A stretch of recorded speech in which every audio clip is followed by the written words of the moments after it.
kailangan din nating immediately ni-address ang mga napakabigat na problema natin sa pagbaha. Hindi po ako makapaniwala dun sa mga nakita nating lahat na images at video sa Quezon City, sa Maynila at sa iba pang parte ng Metro Manila nitong mga nakaraang araw.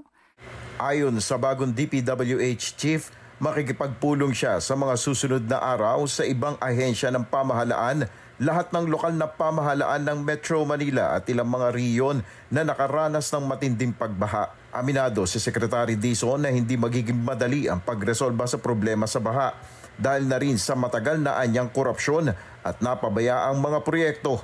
At ang dahilan po niyan ay build up ng dekada, hindi lang taon. Dekada po yan ng neglect, dekada po yan ng maling mga proyekto, dekada po yan ng korupsyon. Dekada na po yan.